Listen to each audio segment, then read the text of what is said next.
Guys, welcome back for the first show of a new week here on Fan Arch and Notre Dame Daily. I'm Pete Mulroy. Hope you had a great weekend. Marcus Freeman going into year 4 with Notre Dame. I was busy this weekend going into year 3 as a new dad. The little one had a fever the entire weekend, so staying on the toes, keeping her fresh and healthy. Not easy, still fun, even though you feel for them. But nonetheless, a busy weekend on my end. But lots to talk about as we get back into the flow of things here. And you probably saw this as sort of the bookend to last week, bleeding into the weekend. The ongoing talks about the future of the football rivalry between Notre Dame and USC. This is a contest and an annual tradition that goes back to 1926. It's played every year since 26, minus, of course, the 3-year gap from 43 to 45, which was caused, that interruption caused by World War II.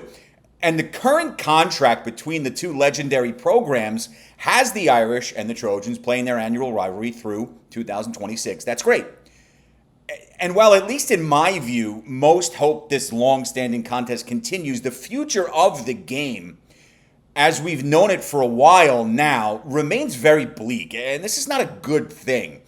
In recent days, and you probably saw this over the weekend, USC head coach Lincoln Riley, talking to the media at the Big Ten Media Days, has become more adamant about the fact that he wants the game to continue. This is a bit of a shift, apparently, from where we were with Lincoln Riley a couple of months ago. So when he didn't seem as passionate, go back to May or so, and he almost came off as dismissive to continuing the game for a handful of reasons, including what he deemed the increased travel demands for the Trojans since they joined the Big Ten. This is a bit, again, a little bit of a positive shift here, where Riley said one of the reasons that he came to USC was to coach in this game. All right, makes sense. But given the potential changes to the CFP format, which is a biggie here, Riley says his primary concern is the program as a whole, not just one game. And of course, we get that. This is why, however, Riley says he's a proponent for automatic qualifying for the college football playoff. And he's referring there to what would be in the future a 16-team model. And his primary focus, as is the focus for many involved in the conference in recent days, is getting the new format in the 16-team field that would have both the Big Ten and the SEC receiving 4 automatic qualifiers into a 16-team field. And while the USC coach believes even that model would still incentivize a non-conference matchup with ND, many, and including yours truly, are not all that optimistic that a new deal is going to get done. Of course, Marcus Freeman, we go back to May, saying that he doesn't want to hear it. He wants this game played. Doesn't care if it's early season, mid, or late season. Marcus Freeman wants the game played. Timing of it during the calendar season is irrelevant to him. In Freeman's view, and I think one that we all echo as lifelong Golden Domers, the game is too important to college football to not continue to play. To me, put an end to the nonsense. We've talked enough about this. Simply put, just get it done.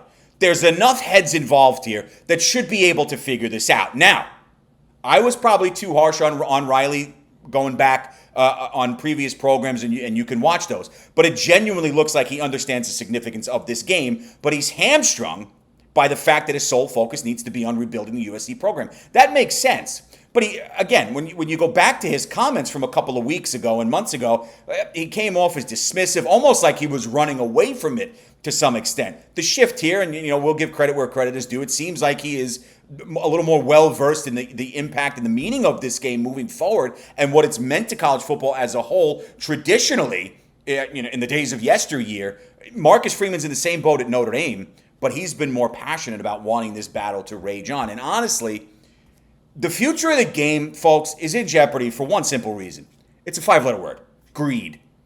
All this conference realignment nonsense, coupled with the ongoing saga that is NIL and the out-of-control transfer portal, have taken a great game, rich in tradition and nostalgia, and basically turned it into a cash cow, okay? Doesn't mean we don't enjoy it. Doesn't mean we weren't sitting on the edge of our seats hooting and hollering last year, hoping Notre Dame would pull off what would have been an epic comeback in the national title game against Ohio State. I'm not saying we don't have the same rooting interest, but it feels different because greed has taken over. If this game were to fall flat after 2026, it's sadly going to join a list of rivalry games lost due to financial greed. Think about it. Nebraska, Oklahoma, That was a hell of a rivalry going back decades. Gone. Oklahoma, OK State, gone. There's smaller scale rivalries across the country as well. Penn State, Pitt don't play as much anymore. Greed. Okay, that might not have national resonance, but it matters to those people involved with those programs, and that is a big deal. Conference realignment blew a lot of this stuff up. Now, you could make the argument that it did resuscitate sort of or continue to build on Texas A&M. I get that. But I think more harm than good has been done because it all comes down to this. The games I mentioned, are they as impactful as Notre Dame USC? No. But they are meaningful to those involved. To wrap, there's a way to keep this game on the schedule beyond 2026. I am not involved in it, but to me, conventional wisdom tells me it cannot be that difficult. And the fact that we were discussing this in May, knew this conversation was going to be had coming down the pike, and now we're still having it, and we're basically in August, it's a problem. As I said earlier, the powers that be just need to figure the damn thing out. You already lost Notre Dame, Michigan. You want to keep Notre Dame, USC, Notre Dame, get it done. You've come all this way. You've done all this other jazzing up, the things that you think are great and were needed for the sport. Now you've got a traditional rivalry that recruits gravitate to, coaches gravitate to, TV ratings gravitate to. You can't figure it out? I'm going to call the BS card. Get it done. Continuing the freshman profiles here, I want to wrap the segment with Jerome Bettis Jr., 6'1", 210-pound wideout from Atlanta, played his high school ball at Woodward Academy, 3-star coming out of Woodward, and he was a 2-sport athlete who also ran track. Kid's a great athlete. Senior year, racked up 630 yards receiving, 8 touchdowns through the air. And more than that, he contributed defensively, 34 tackles, 2 picks, 2 tackles for loss that same season. Of course, he is the son of Notre Dame legend Jerome Bettis Sr., who was affectionately referred to as the Bus, a dominant running back for the Blue and Gold from 90 to 92 before getting drafted by the then LA Rams with the 10th overall pick in the 1993 NFL Draft. His son now, as we've seen in the past, continues the legacy of the Bettis name in South Bend, which is pretty special. This segment, of course, focuses on Junior. And you talk about roles for the true freshman. Whether you see the field a little bit, a lot, or not at all, there's a role for you within the program when you come here, either as a walk-on or as a recruit, scholarship player. So Bettis, the freshman, probably fits best as a boundary receiver, though given the overall skill set, good size, speed that continues to develop, he could slot in additional receiver positions. For the upcoming season, however, from where I'm sitting, he's probably something of a developmental player, as he's not going to be called upon immediately to impact the offensive rotation at the wide receiver position. That's not because he doesn't have the talent or the ability.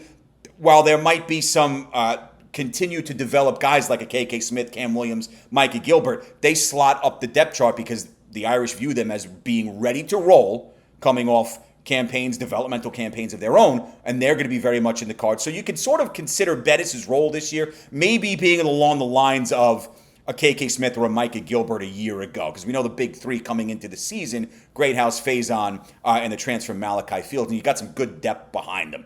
But Bettis Jr. does have that good size and strength that I mentioned. He's the type of player that will factor into the future of the position in South Bend, especially as he continues to hone those skills this season. Of course, special teams contributions always exist for freshmen, so opportunities to see the field very well could be there. I'm not dismissive of that. There's a few guys in there as well, Scrap Richardson being one of them that we talked about who could see a role in that regard. And again, you got Greathouse, Fields, Faison, the big three there. Elijah Burris is going to provide support as another true freshman who we talked about at the end of last week. You got senior transfer Will Pauling, and again, those rising talents in Gilbert, KK Smith, and Williams.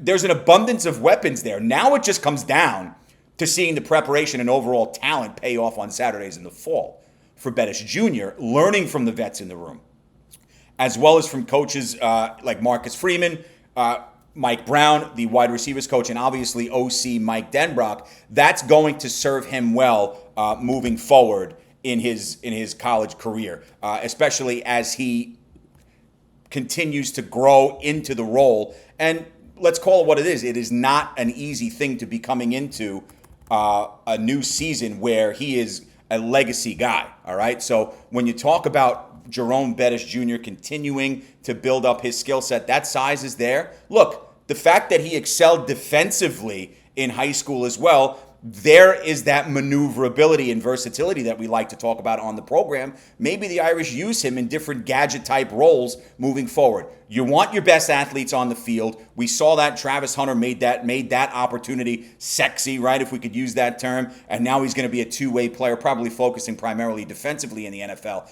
But if you have that way to go on both sides of the ball or dual positions, you stand out more to your coaches. And that's what I think Notre Dame has here in Jerome Bettis Jr. It's exciting to have that legacy on campus once again. But I think along with the great 26 class, more on that in a second, the 25 group packs a nice punch as well. Jerome Bettis Jr., even developmentally this year, a big part of that. And I do want to close the program talking about that 26 class. Some updated recruit rankings came out if you're into this sort of thing. Look, you're going to have these programs that may rank ahead of Notre Dame because a group of 5 stars is going to outrank a couple of 4 stars. So if you're looking on 24/7 Sports right now, Notre Dame firmly in that top 5, 26 commits overall. We'll see what happens in a couple of weeks with Elijah Golden, see if the Irish can still and beat out an A&M team that had a good 26 class for the services of the defensive tackle. But right now, Georgia is ranked with the top 26 class in the country, 2 5 stars, 21, a whopping 21 4 stars. SC is up there. Lincoln Riley's done a really nice job in attempting to rebuild this USC program from where it was when he got it a couple of years ago. Not an easy sell. Yet you want to erase those 7-5 campaigns now if you're Lincoln Riley moving forward, especially with those new demands that the Big Ten will present for SC. But he's off to a good start with recruiting as far as the 26 class is concerned. Texas A&M, I think we all know they're going to be a tough Game 2 battle for Notre Dame. They're 3rd in the country. Alabama, Notre Dame rounding out the top 5. Notre Dame's got 3 5-star commits into the class, including one I'm really excited about it. All of them really, but Joey O'Brien and Rodney Dunham coming off the edge. I think it's just going to be quintessential pass rusher for the Irish. I mean, the kid is blue and gold in every possible meaning of the phrase. And I think when you look at these rankings, some will probably be upset. Well, Notre Dame was 2 at one point, then they were 3rd, now they're 5. It's not a big deal. We know this Notre Dame class is outstanding. 24/7 does their due diligence in bulking up and classifying these based on what's in and what is expected. And the rankings look pretty damn good for Notre Dame. You'll take top 5. It all comes down to what happens developmentally and Saturdays in the fall. With that, I hope you have a great rest of your Monday. I'll talk to you all tomorrow. Be good, and as always, go Irish.